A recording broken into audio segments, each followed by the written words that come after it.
तो चलिए बच्चों स्टार्ट करते हैं अपन रिवीजन क्रैश कोर्स, बिल्कुल स्टार्टिंग से इलेक्ट्रोस्टैटिक्स से ही, ठीक है, electric charge and electric field से। तो सबसे पहले यदि मैं आपसे डिस्कस करूं तो आपको पता है charge on proton plus 1.6 into 10 to the power minus 19 coulomb, charge on electron minus 1.6 into 10 power minus 19 coulomb. Proton के चार्ज को अपन प्लस ई से डिनोट करते हैं, इलेक्ट्रॉन के चार्ज को अपन माइनस ई से। नेक्स्ट जो आपका टॉपिक था वो था frictional electricity. Frictional electricity, frictional electricity तो सिंपल आपको पता था चार्ज कैसे प्रोड्यूस होते हैं। अब चूंकि रिवीजन है, सब चीज़ें आप जानते हैं, तो ज़्यादा बेटर है कि शॉर्ट में डिस्कस करें। तो आपको मालूम है when two bodies are rub together then electrons are transferred from one body to another body and due to the transfer of electrons both bodies taken charge. This phenomenon is called frictional electricity. Positive charge produces due to deficiency of electron and negative charge produces due to excess of electrons. Right? हमेशा positive charge किसकी वजह से produce होता है?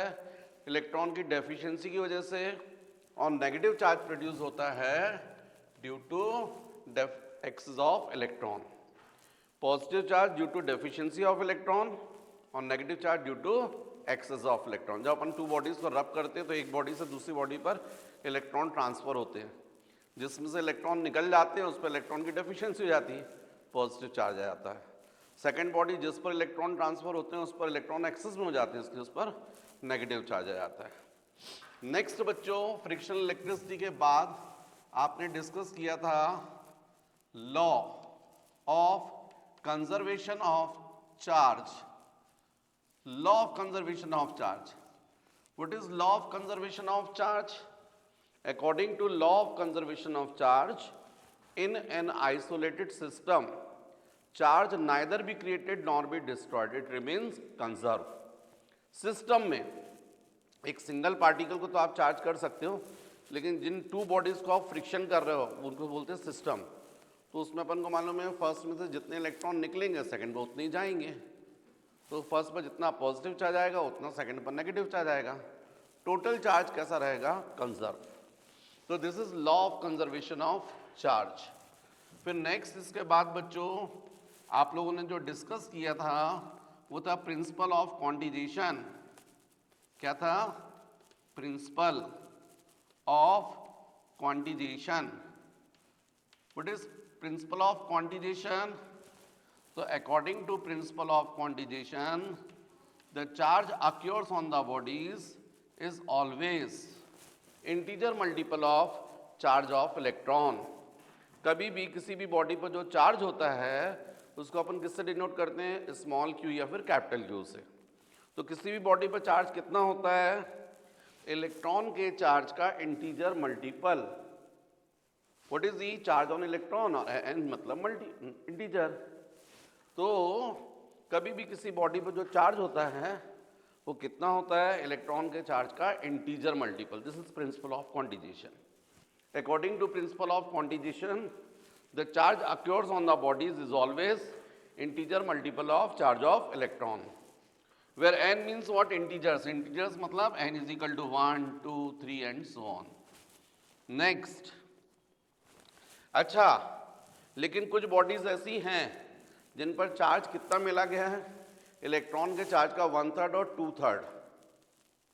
उनको बोलते हैं quark. ऐसे पार्टिकल को बोलते हैं क्वार्क। लेकिन उससे इलेक्ट्रोस्टैटिक्स के ऊपर कोई फर्क नहीं पड़ा, इसीलिए अभी भी किसको मानते हैं? प्रिंसिपल ऑफ क्वांटिजेशन को ही। नेक्स्ट इसके बाद बच्चों मैंने आप लोगों से डिस्कस किया था unit of charge.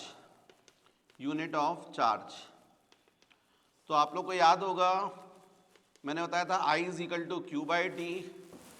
What is current? Rate of flow of charge, charge upon time. Current means charge upon time. मतलब चार्ज के लिए क्या बताया था फिर? Q is equal to I into T, है ना। तो ये था चार्ज का formula. What is charge? It is the product of current and time. Second यदि अपन बात करें तो इससे रिलेटेड डिस्कस किया था हमने, करंट कैसी क्वांटिटी है बच्चों? स्केलर। करंट में मैग्नीट्यूड भी होता है, डायरेक्शन भी होता है, उसके बावजूद स्केलर क्वांटिटी और टाइम भी स्केलर, और इसीलिए चार्ज भी कैसी क्वांटिटी है? Definitely scalar. फिर नेक्स्ट यदि अपन बात करें तो मैंने इससे रिलेटेड आपको बताया था डायमेंशनल फॉर्मूला। तो चार्ज के लिए डायमेंशनल फॉर्मूला, करंट को अपन एम्पियर में मेजर करते हैं, टाइम को टी से डिनोट करते हैं, करंट को एम्पियर और नोटेशन होता है ए टी, इसलिए m0 L0 T1 A1। Fourth units, तो सीजीएस सिस्टम में चार्ज की यूनिट बोलो स्टेट कूलम। क्या होती है? State coulomb. और एसआई सिस्टम में क्या होती है? कूलम। क्या होती है? कूलम। हालांकि एम्पियर इंटू सेकेंड भी लेते हैं। और एक और सिस्टम चलता है जिसको अपन बोलते हैं इलेक्ट्रोमैग्नेटिक यूनिट। इसमें चार्ज के लिए यूनिट ली जाती है एफ कूलम। फिर बच्चों इनमें रिलेशन भी होता है, 1 coulomb is equal to 1/10 F coulomb is equal to 1 coulomb is equal to how many stat coulombs? 3 into 10 to the power 9। तो 3 into 10 to the power 9 stat coulomb. ये पूरा अपन ने चार्ज से रिलेटेड डिस्कस किया था। नेक्स्ट, इसके बाद बच्चों आपने जो नेक्स्ट पॉइंट देखा था वो था आपका कूलम्स लॉ, राइट। नेक्स्ट अपन ने क्या देखा था? Coulomb's law. What is Coulomb's law? Coulomb's law, what is Coulomb's law? तो अकॉर्डिंग टू कूलम्स लॉ, यदि ये टू चार्ज बॉडीज हैं Q1 और Q2 और इनके बीच का सेपरेशन है R, तो चार्ज बॉडीज के बीच में क्या लगता है? Electric force. ये डिपेंड करता है इन चार्जेस के नेचर पर। यदि लाइक चार्जेस होंगे तो क्या लगेगा? रिपल्शन। लाइक मतलब प्लस प्लस या फिर माइनस माइनस, तो इनके बीच में क्या लगता है? Repulsive force. और अनलाइक चार्जेस होंगे तो अट्रैक्शन। अनलाइक का मतलब एक प्लस और दूसरा माइनस। तो according to Coulomb's inverse square law, the force of attraction और repulsion between two unlike or like charges is directly proportional to the product of their charges and inversely proportional to the square of distance between them. Thus F is directly proportional to Q1 Q2 and F is inversely proportional to R square. जब अपन combine करते हैं तो F is equal to जाता K into Q1 Q2 by R square. ये जो constant K है ये सब आप सबको पता है, 1/4 पाई एप्सिलॉन होता है। और एप्सिलॉन क्या होता है? Epsilon naught into epsilon R के इक्वल होता है। यहाँ पर ये सबके कांस्टेंट के आपको नेम पता है, तो इसलिए फोर्स का फाइनल फॉर्मूला क्या जाएगा? 1/4 pi epsilon naught into epsilon R Q1 Q2 by R square. यहां पर आपने एप्सिलॉन की जगह पर ये लिखा है, तो epsilon is equal to epsilon naught into epsilon R होता है। यहां पर बच्चों ये एप्सिलॉन नॉट, इसको क्या बोलते हैं? परमिटिविटी ऑफ फ्री स्पेस, और इसकी वैल्यू कितनी होती है? 8.85 into 10 to the power -12 coulomb square per newton metre square. 8.85 into 10 to the power -12 coulomb square per newton metre square. यहां पर ये एप्सिलॉन को क्या बोलते हैं? ये एप्सिलॉन कहलाता है एब्सोल्यूट परमिटिविटी ऑफ मीडियम, और इसकी वैल्यू डिफरेंट डिफरेंट मीडियम्स के लिए डिफरेंट डिफरेंट होती है। ये एप्सिलॉन R को क्या बोलते हैं?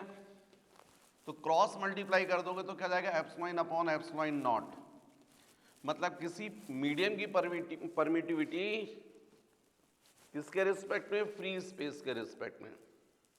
मतलब what is epsilon R, this is called relative permittivity of medium and it is the ratio of absolute permittivity of medium to the permittivity of free space।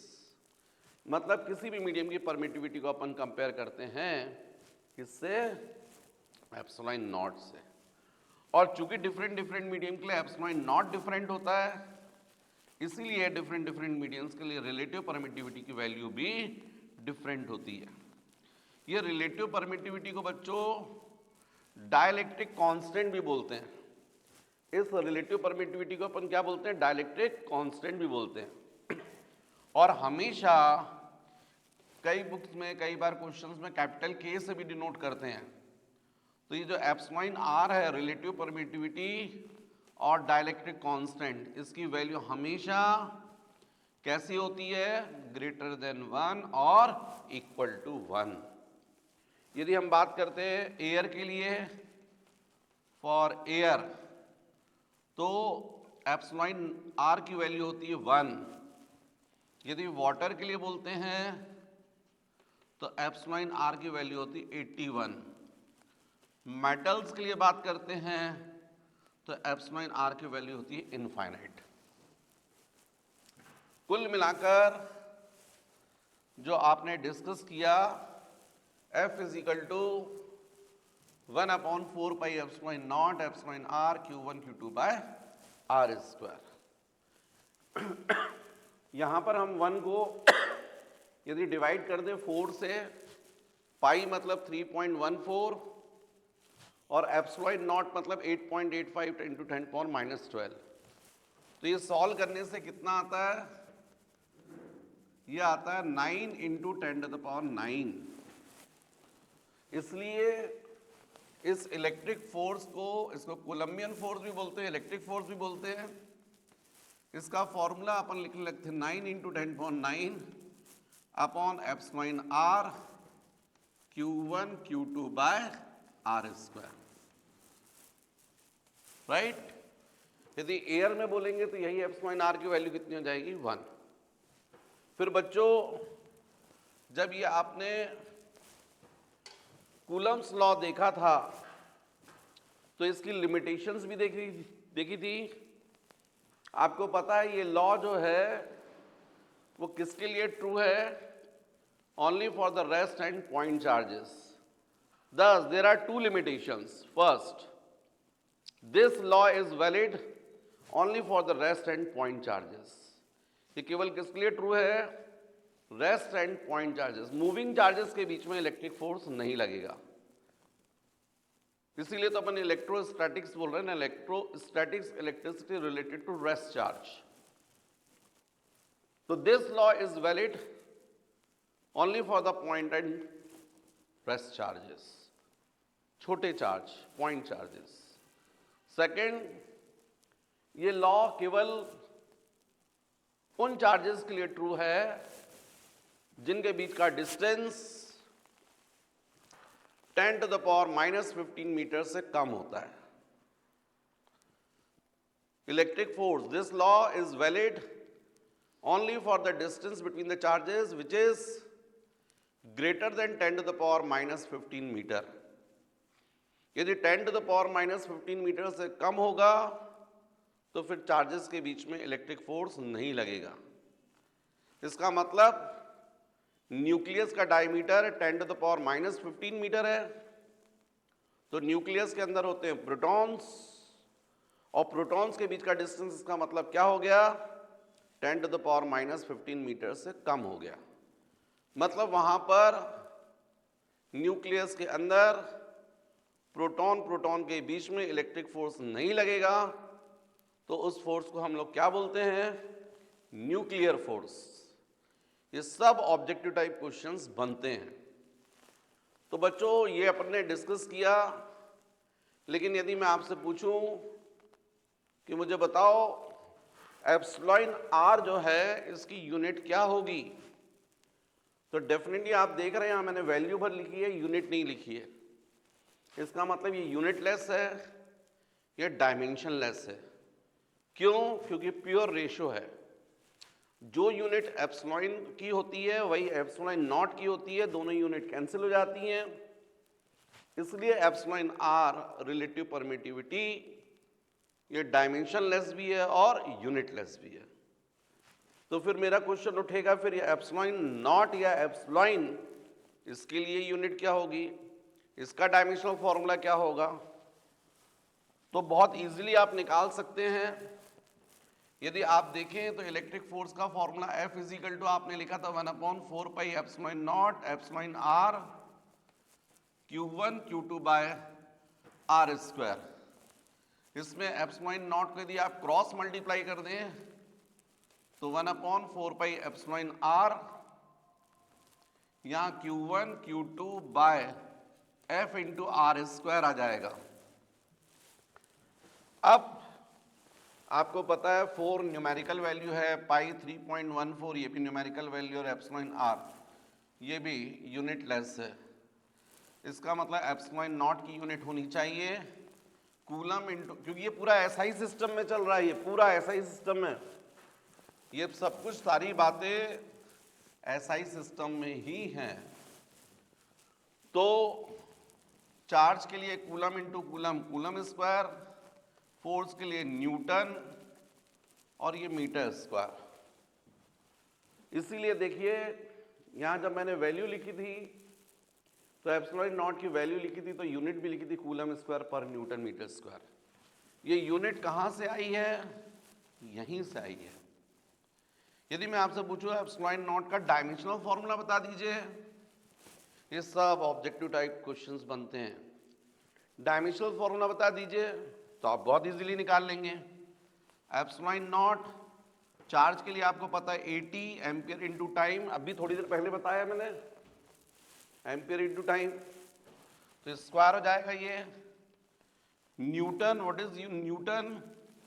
Unit of force, force का dimensional formula M L T minus 2 into metre square L square. तो जब आप इसको solve कर लेंगे तो epsilon not का क्या जाएगा? Dimensional formula. अब बच्चों यही जो अपन ने कूलम्स लॉ देखा है, यदि इसको वेक्टर फॉर्म में अपन रिप्रेजेंट करें तो बहुत इजीली कर सकते हैं। तो बच्चों वेक्टर फॉर्म बिल्कुल एकदम सिंपल है। यदि ये Q1 चार्ज है, ये Q2 चार्ज है, इस Q1 चार्ज का पोजीशन वेक्टर है R1 और इसका है R2 और इनके बीच का डिस्टेंस ये है। तो जैसा आप वेक्टर में जानते हैं ये वेक्टर हो गया, सेकंड वेक्टर दिए हम इसको वेक्टर फॉर्म में बना दें तो सेकंड वेक्टर का टेल कहाँ रखा हुआ है? फर्स्ट वेक्टर के हेड पर। इन दोनों का समीशन ये R2 होगा, क्योंकि हमेशा समीशन कहां से कहां होता है? फर्स्ट वेक्टर के फुट से, टेल से सेकंड वेक्टर के हेड तक। तो यदि हम इसको R बार बोले तो इसका मतलब R1 bar plus R bar is equal two of R2 बार, जैसा वेक्टर में ऐड किया जाता उस बेसिस पर। तो इसका मतलब R bar is equal to R2 bar minus R1 bar. मतलब ये जो लिखा है ये होना चाहिए R2 बार माइनस R1 बार। वैसे भी आपको दिख रहा है यहां से यहां पर ये डिस्प्लेसमेंट वेक्टर कहलाता है और displacement vector is equal to हमेशा होता है position vector of final point minus position vector of initial point. तो अब यदि मैं आपसे पूछूं कि बताइए Coulomb's law in vector form, तो आपको पता है इसका मैग्नीट्यूड होता है 1/4 pi epsilon naught epsilon R Q1 Q2 by R square. ये जो लिखा है इससे मैग्नीट्यूड मिलेगा आपको, इन दोनों के बीच में जो फोर्स लग रहा है उसको मैग्नीट्यूड, लेकिन डायरेक्शन भी बताना है। तो आपको पता है इन चार्जेस के बीच में जो भी फोर्स लगता है वो इसी डायरेक्शन डिस्टेंस के डायरेक्शन में लगता है। तो आप इसका जो यूनिट वेक्टर है उससे मल्टीप्लाई कर दीजिए। ये मैग्नीट्यूड डिनोट करेगा, ये डायरेक्शन। मतलब अब यहां पर क्या लग जाएगा, एफ कैप वेक्टर फॉर्म आ गया। या इसी को आप चाहें तो ऐसा भी बोल सकते हैं, F bar is equal to 1/4 pi epsilon naught epsilon R Q1 Q2 by R square. अब ये आर कैप यूनिट वेक्टर क्या होता है, कभी भी किसी वेक्टर को डिवाइड कर दो उसी के मॉडुलस से यूनिट वेक्टर मिल जाता है। इस डायरेक्शन में यूनिट वेक्टर चाहिए तो आप इस वेक्टर को क्या डिवाइड करोगे, इसी के मैग्नीट्यूड से, तो ये इसमें मल्टीप्लाई हो जाएगा। तो फिर F bar is equal to 1/4 pi epsilon naught epsilon R Q1 Q2 by R cube हो जाएगा इंटू आर बार। तो देखिए ये भी वेक्टर फॉर्म है और ये भी वेक्टर फॉर्म है, लेकिन यदि इसके टर्म्स में देना R2 माइनस R1 के फॉर्म तो आप दे सकते हो बहुत इजीली। इसको लिख सकते हो F bar is equal to 1/4 pi epsilon naught epsilon R Q1 Q2 by, ये स्मॉल r क्या है, इस वेक्टर का मॉडुलस। तो आप इसको लिख सकते हो मॉड ऑफ आर बार, या इसी को मॉड ऑफ आर बार की जगह क्या लिख सकते हो, R2 माइनस R1। मॉड हो गया या क्यूब लगा दीजिए, और आर बार इसका मतलब है R2 बार माइनस R1 बार, ऐसा भी लिखा जाता है। एकदम सिंपल फॉर्म है और ये थोड़ा सा कॉम्प्लिकेटेड आप लोग को लगता है, उस फॉर्म में पर लिखा जाता है। तो ये हो गया बच्चों Coulomb's law in vector form. कभी कभी एग्जाम में ऐसा आता है, right the Coulomb's law in vector form, तो बहुत सिंपल है। नेक्स्ट इसके बाद बच्चों हम लोगों को पढ़ना चाहिए यूनिट पॉजिटिव चार्ज। अब क्वेश्चन उठता है कि यूनिट पॉजिटिव चार्ज क्या है। तो यूनिट पॉजिटिव चार्ज इलेक्ट्रोस्टैटिक्स की एक स्टैंडर्ड वैल्यू है। इसी के बेसिस पर हम लोग आगे की डेफिनेशंस डिफाइन करते हैं, ये सब आपने देखा है। तो अब यदि अपन यूनिट पॉजिटिव चार्ज को यहाँ डिफाइन करें तो कैसे करोगे, तो बहुत सिंपल हम लोग कर सकते हैं। तो बच्चों यूनिट पॉजिटिव चार्ज इसको कैसे डिफाइन किया जाता है, तो एकदम सिंपल, F का फोर्स का फॉर्मूला लिखिए। तो आपको पता है 9 into 10⁹ upon epsilon R Q1 Q2 by R square, ये आपका कूलम्स लॉ है। टू चार्जेस को जब आप r डिस्टेंस पर रखते हैं तो उनके बीच में लगने वाला इलेक्ट्रिक फोर्स। पर जरा सोच के देखिए कि यदि यहां पर हम ये वैल्यूज रख दें, if Q1 is equal to Q2 is equal to Q, मतलब हमने कौन से चार्ज रखे, इक्वल चार्ज, ऐसे चार्ज जिनके मैग्नीट्यूड भी इक्वल है और नेचर भी सेम है, लाइक चार्जेस। कितने कहां रख दें इनको, एयर में। एयर में रखोगे तो एप्सिलॉन r की वैल्यू 1 हो जाएगी एयर। और कितने डिस्टेंस पर रख दें, 1 मीटर के डिस्टेंस पर। तो जब आप ऐसा करेंगे तो प्रैक्टिकली रखकर जब आप देखेंगे तो इनके बीच में जो फोर्स लगता है वो आता है 9 इंटू 10⁹। यदि आता है F is equal to 9 into 10⁹। यदि टू चार्जेस आपने इक्वल मैग्नीट्यूड के लिए उनको एयर में रखा, एक दूसरे से 1 मीटर के डिस्टेंस पर रखा, और उनके बीच में जो रिपल्सिव फोर्स लग रहा है उसको मेजर किया, और यदि वो मेजर करने से कितना आ रहा है, 9 इंटू 10⁹ न्यूटन, तो इस कंडीशन में ये तय है कि वो जो चार्जेस आपने रखे हैं वो यूनिट पॉजिटिव चार्ज है। क्योंकि यदि इससे ज़्यादा मैग्नीट्यूड के रखोगे तो फोर्स ज़्यादा लगेगा और इससे कम रखोगे तो फोर्स कम लगेगा। तो देखो ऐसा मैं क्यों बोल रहा हूँ, क्योंकि जब आप इन वैल्यूज़ को रखते हैं, सॉल्व करके देखते हैं, तो आपको क्लियर है वो क्या आता है, unit positive charge. Epsilon R की value 1 Q square by 1 square, सब कैंसिल हो गया, Q square is equal to 1, Q is equal to plus minus 1। ये 1 कब आया, जब आपने इन वैल्यूज को इस फॉर्मूले में सब्स्टिट्यूट किया। मतलब इन वैल्यूज के बेसिस पर आप यूनिट पॉजिटिव चार्ज को डिफाइन कर सकते हैं। When two equal and like charges are kept in air 1 meter apart, and if the repulsive force between them 9 into 10 to the power 9 Newton, then each charge is called unit positive charge. इसका मतलब तय है कि यदि आपके पास 2 charge by the way available हैं unit positive charge, वैसे होते नहीं है, और ये क्वेश्चन भी बनता है कि unit positive charge practically possible नहीं है, क्यों, करते हैं डिस्कस। पर यदि हैं और उनको आपने एयर में 1 मीटर के डिस्टेंस पर रखा तो तय है उनके बीच में फोर्स कैसा लगेगा, 9 into 10 to the power 9 newton. तो अब क्वेश्चन ये उठता है, मतलब इस बेसिस पर आप डिफाइन कर सकते हैं, if two equal and like charges are kept in air 1 metre apart, and if the repulsive force between them 9 into 10 to the power 9 Newton, then each charge is called unit positive charge. अब question उठता है कि unit positive charge क्यों नहीं होता है, ये huge charge है, बड़ा चार्ज है। देखो Q is equal to N E, तो N is equal to Q by E. किसी भी बॉडी पर Q चार्ज कब आता है, पॉजिटिव चार्ज, जब उसमें से आप N इलेक्ट्रॉन को निकाल दो।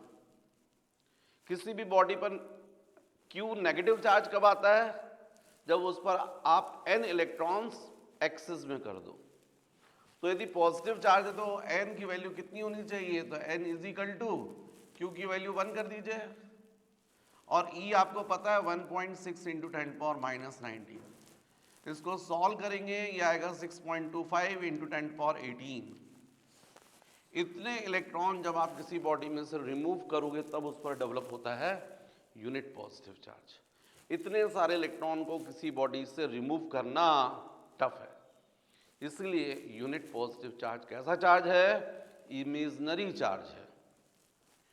अब बच्चों यदि मैंने यूनिट पॉजिटिव चार्ज आपको बता दिया तो नेक्स्ट मुझे डिस्कस करना चाहिए आपसे इलेक्ट्रिक फील्ड। कौन सी फील्ड, इलेक्ट्रिक फील्ड। तो किसी भी चार्ज के अराउंड पूरा एक एरिया डेवलप हो जाता है जहां तक इस चार्ज का इलेक्ट्रिक फोर्स लगता है, इफेक्ट होता है। उस पूरे रीजन को, उस पूरे एरिया को गिवन चार्ज की क्या बोलते हैं, electric field. What is electric field, the region or area around the charge in which its influence experienced by any other charge is called electric field. किसी भी चार्ज के अराउंड, आप यहाँ पर ये चार्ज है, इसके पास में कोई चार्ज रखोगे, सपोज Q नॉट, ये 3 कूलम 4 कूलम कुछ भी हो सकता है, मैं 3 कूलम 4 कूलम ना बोलकर Q नॉट बोल रहा हूँ, तो फर्स्ट चार्ज उसको रिपेल करेगा, यदि प्लस प्लस है तो थोड़ा और आगे गया तो रिपल्सिव फोर्स कम हो जाएगा, और आगे गया रिपल्सिव फोर्स और कम हो जाएगा, क्योंकि जैसे जैसे डिस्टेंस बढ़ेगा तो फोर्स डिक्रीज होता जाएगा। कोई ना कोई तो एक डिस्टेंस आएगा जहां पर फोर्स की वैल्यू कितनी हो जाएगी, 0। तो जैसा यहां हो रहा है वैसे यहां हो रहा है, फोर्स की वैल्यू 0। यदि मान लीजिए यहां पर 1 मीटर डिस्टेंस पर हो रहा तो यहां भी 1 मीटर डिस्टेंस पर होगा, यहां भी 1 मीटर डिस्टेंस पर फोर्स 0 हो जाएगा। मतलब इस चार्ज को सेंटर लेके यदि हम 1 मीटर रेडियस का स्फीयर इमेजिन करें तो इस स्फेरिकल रीजन के अंदर यदि आप सेकेंड चार्ज को रख रहे हैं तब ये फर्स्ट चार्ज फोर्स लगाएगा, और बाहर रखेंगे तो फोर्स नहीं लगाएगा। इस पूरे स्फेरिकल रीजन को अपन क्या बोलेंगे? फर्स्ट चार्ज की इलेक्ट्रिक फील्ड। तो what is electric field? The region और area around the charge in which its influence, electric force experiences by any other test charge is called electric field. लेकिन बच्चों अपन इसमें इलेक्ट्रिक फील्ड कहाँ पर ज़्यादा है या कहाँ पर कम है ये हम लोग बताते हैं by intensity of electric field. तो अब यदि मैं क्वेश्चन करूं कि what is intensity of electric field, intensity of electric field को हम लोग ई बार से डिनोट करते हैं।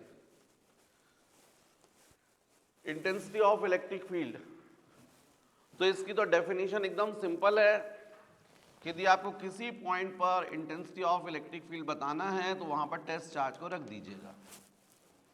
फर्स्ट चार्ज उस पर फोर्स लगाएगा, जितना फोर्स लगेगा और जो टेस्ट चार्ज है इसके रेशियो को हम लोग बोलेंगे intensity of electric field. Intensity of electric field at any point is equal to the ratio experienced by the ratio of electric force experienced by any test charge to the magnitude of test charge is called electric field। लेकिन फिर भी definition ऐसे नहीं देते हैं, उसकी जगह अपन formula ये पता है Q नॉट की वैल्यू 1 कर देते हैं। मतलब टेस्ट चार्ज हम लोग कैसा मान लेते हैं? Unit positive charge. तो फिर E इज इक्वल टू क्या हो जाता है? F। मतलब किसी पॉइंट पे इलेक्ट्रिक फील्ड किसके इक्वल होती है? इलेक्ट्रिक फोर्स के इक्वल होती है। कौन सा इलेक्ट्रिक फोर्स? जो उस पॉइंट पर यदि हम टेस्ट चार्ज को रखें, कौन सा test charge? Unit positive charge. तो यूनिट पॉजिटिव चार्ज पर जो फोर्स लगता है उसको हम लोग बोलते हैं intensity of electric field.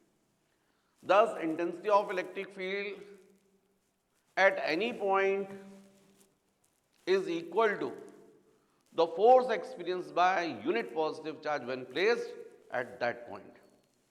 It is denoted by E। तो बच्चों ये फॉर्मूला होता है इंटेंसिटी ऑफ इलेक्ट्रिक फील्ड का।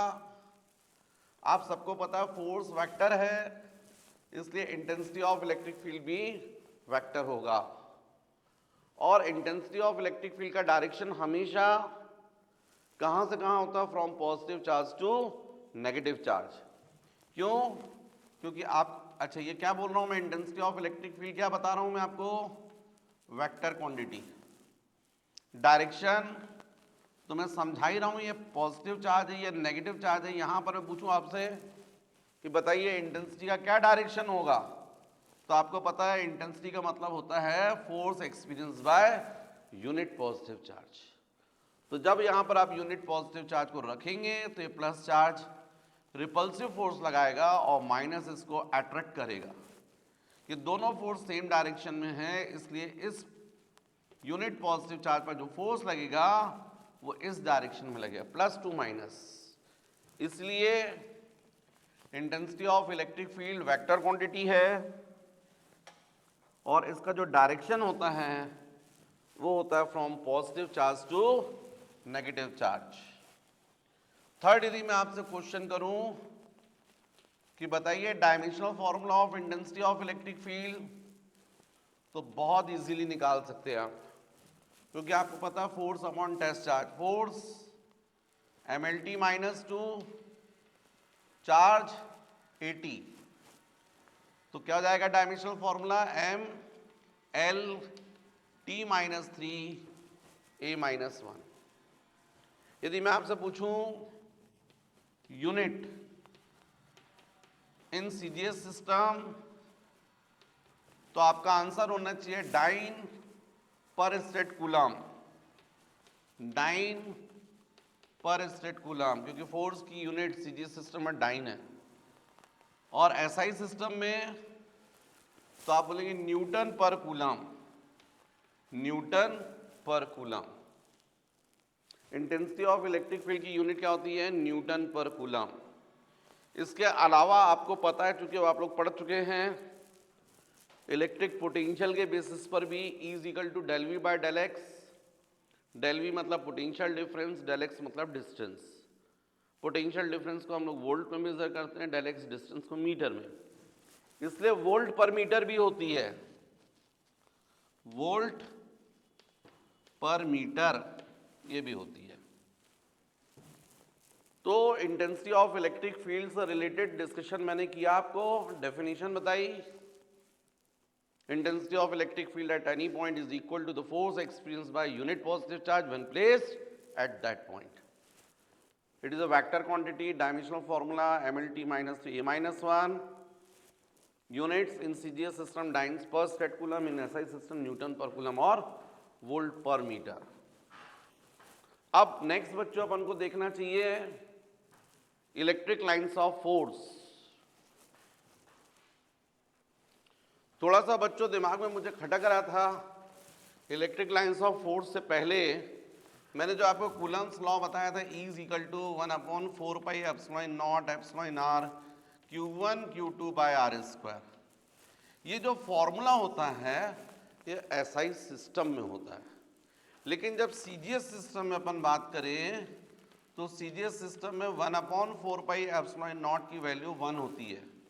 तो जो फोर्स का फॉर्मूला होता है वो होता है 1/4 पाई एप्सिलॉन नॉट 1 हो जाएगा, तो 1/एप्सिलॉन r into Q1 Q2 by R square, ऐसा हो जाएगा CGS में, CGS सिस्टम में, क्योंकि CGS सिस्टम में 1/4 पाई एप्सिलॉन नॉट की वैल्यू 1 होती है।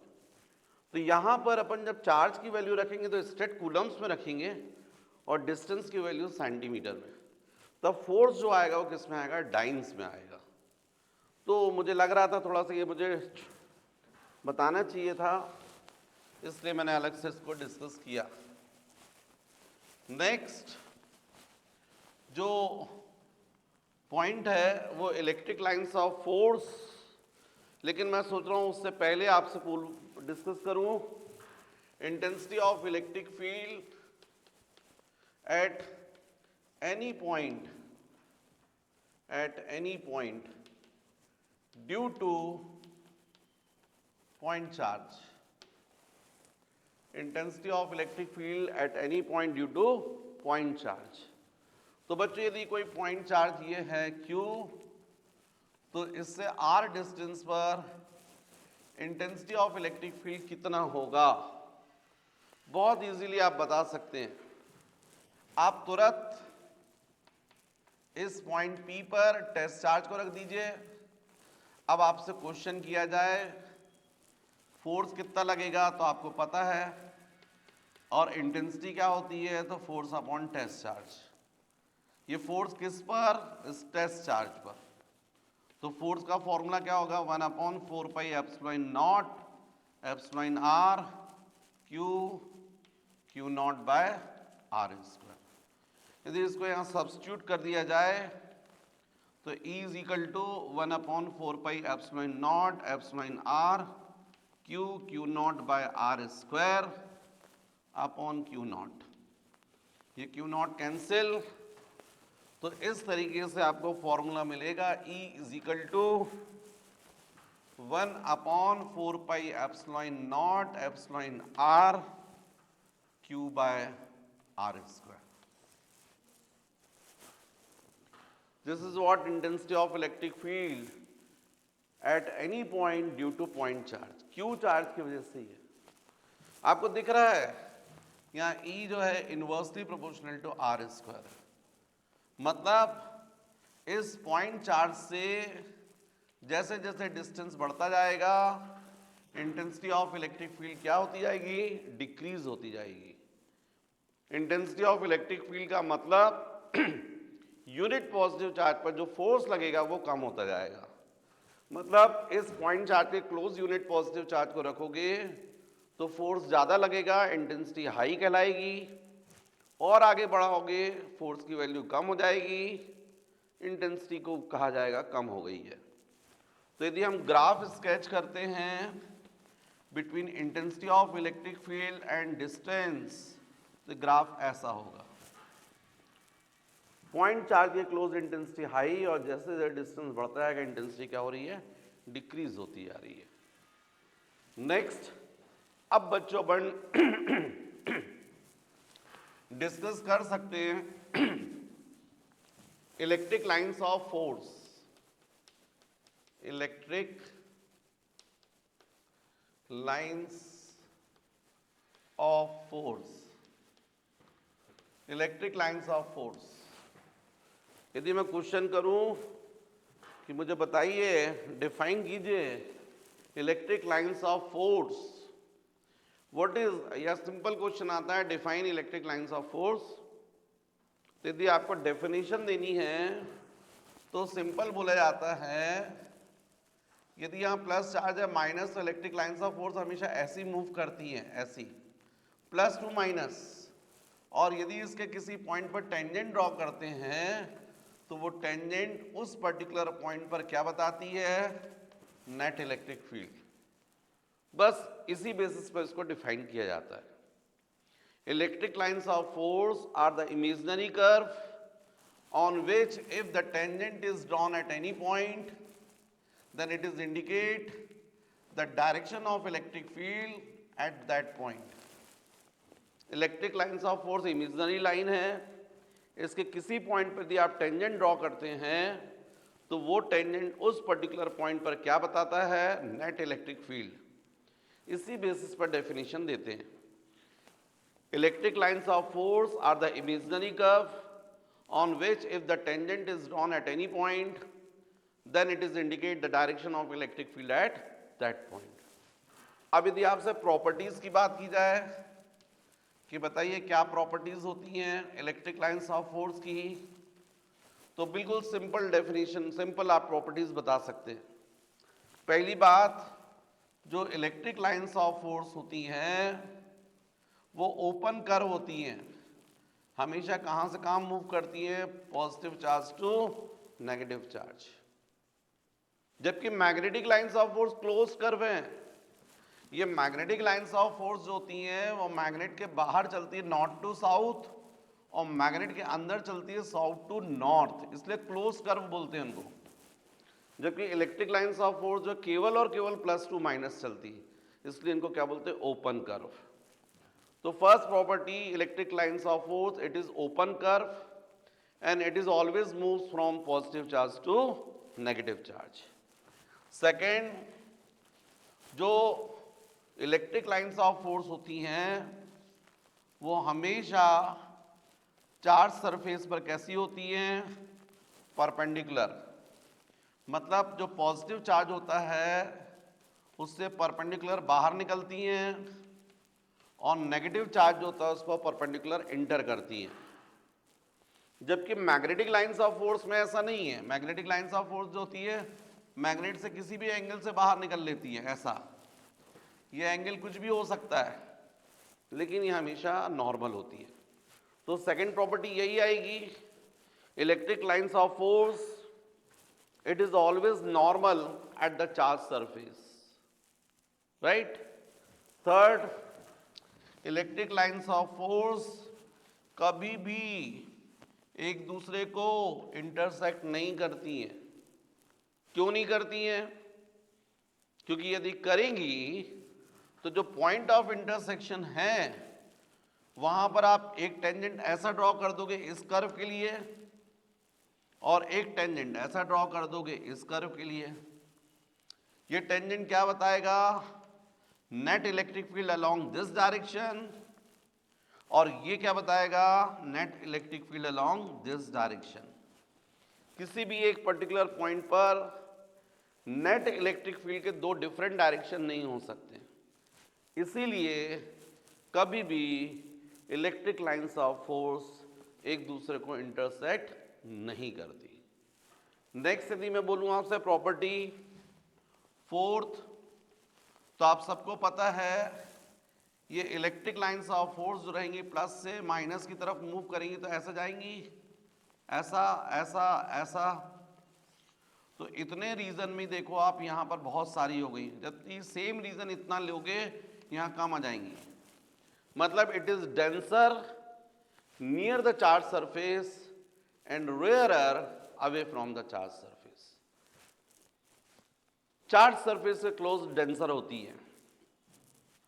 एक चीज ध्यान रखो, इलेक्ट्रिक फील्ड हमेशा किसकी वजह से डेवलप होती है? इलेक्ट्रिक लाइंस ऑफ फोर्स की वजह से ही होती है। जहां इलेक्ट्रिक लाइंस ऑफ फोर्स ज्यादा है मतलब वहां पर इलेक्ट्रिक फील्ड भी स्ट्रांग है, और यदि इलेक्ट्रिक लाइंस ऑफ फोर्स कम है मतलब वहां पर इलेक्ट्रिक फील्ड वीक है। इसीलिए हमेशा चार्ज सरफेस से क्लोज इलेक्ट्रिक फील्ड होती है वो स्ट्रांग होती है, क्योंकि वहां पर इलेक्ट्रिक लाइंस ऑफ फोर्स जो होती है वो कैसी होती है? डेंसर होती है। नेक्स्ट प्रॉपर्टी बच्चों, फिफ्थ प्रॉपर्टी, जो इलेक्ट्रिक लाइंस ऑफ फोर्स होती हैं वो अपनी लेंथ के डायरेक्शन में, लेंथ के डायरेक्शन में कैसा बिहेव करती हैं? As a stretch spring.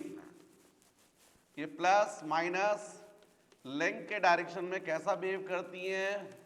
As a stretch string, खिंची डोरी के समान, स्ट्रेच स्ट्रिंग। यही रीजन है कि हमेशा अनलाइक चार्जेस जो होते हैं वो एक दूसरे को अट्रैक्ट करते हैं। Thus, electric lines of force behaves as a stretch string along the direction of its length, and due to this, unlike charges are attracted to each other. जबकि यही इलेक्ट्रिक लाइंस, ये हो गई फिफ्थ प्रॉपर्टी। फिर next sixth, ये जो electric lines of force होती हैं ये अपने लेंथ के परपेंडिकुलर डायरेक्शन में एक दूसरे से दूर हटने की कोशिश करती हैं।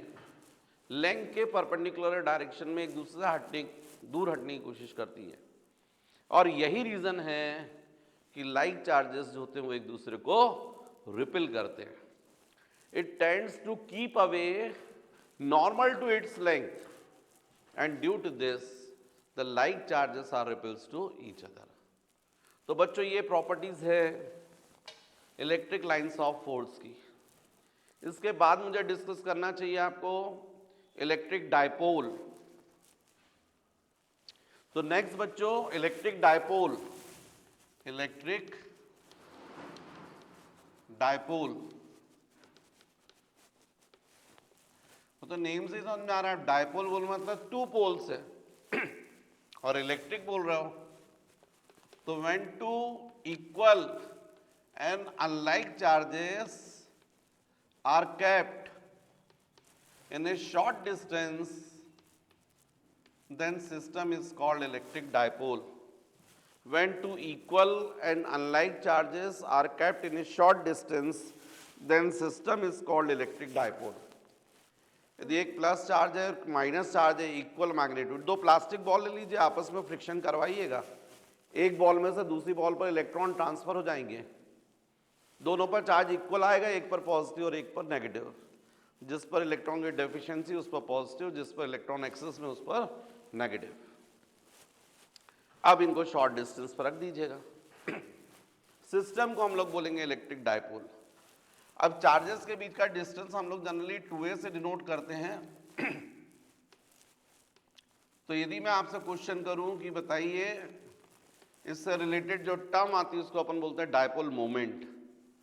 तो व्हाट इज डायपोल मोमेंट? तो आपको पता है डायपोल मोमेंट को हम लोग P से डिनोट करते हैं, and it is equal to Q into 2a होता है। Thus, the product of charge on dipole and length of a dipole is called dipole moment. बच्चों यदि मैं पूछूं आपसे डायपोल मोमेंट कैसी क्वांटिटी है तो आपका तुरंत आंसर होना चाहिए वेक्टर क्वांटिटी होनी चाहिए, और इसका डायरेक्शन कैसा होता है? अपोजिट टू इलेक्ट्रिक फील्ड, मतलब फ्रॉम माइनस टू प्लस। यदि मैं क्वेश्चन करूं आपसे कि बताइए इसका डायमेंशनल फॉर्मूला, तो आप बहुत इजीली निकाल सकते हैं क्योंकि आपको चार्ज का पता है 80 एम्पियर इंटू टाइम और 2a मतलब लेंथ l। तो dipole moment m0 l t a। यदि मैं आपसे यूनिट पूछूं तो आप इजीली यूनिट बता सकते हैं। In CGS system stat coulomb into centimetre. क्या बोलेंगे?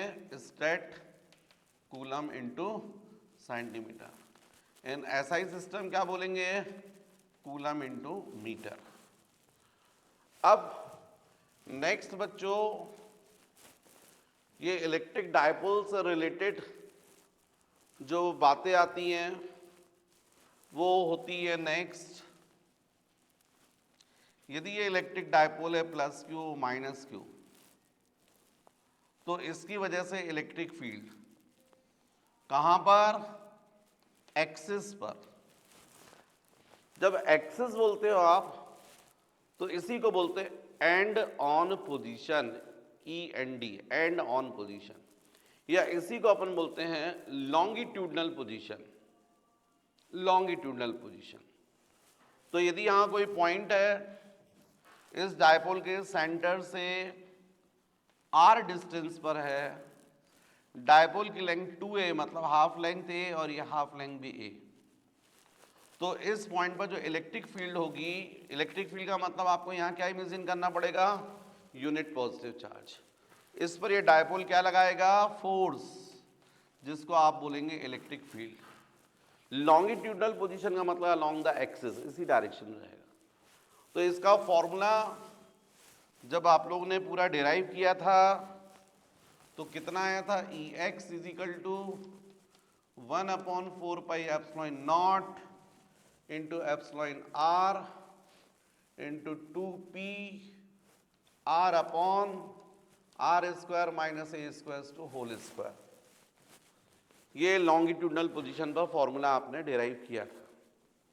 यदि यही चीज शॉर्ट डायपोल के लिए बोले, यदि ये बहुत छोटा है, इसी पॉइंट पर बहुत दूर है पॉइंट, लेकिन ये बहुत शॉर्ट है, तो फिर शॉर्ट डायपोल के लिए Ex 1/4 pi epsilon naught epsilon r into 2p upon r cube.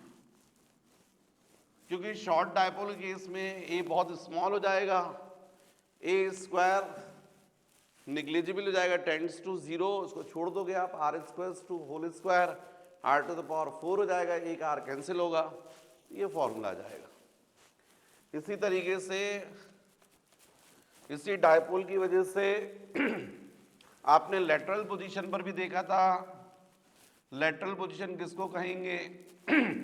यदि ये प्लस क्यू है माइनस क्यू है, ये डायपोल का सेंटर है, ये डायपोल एक्सिस कहलाती है।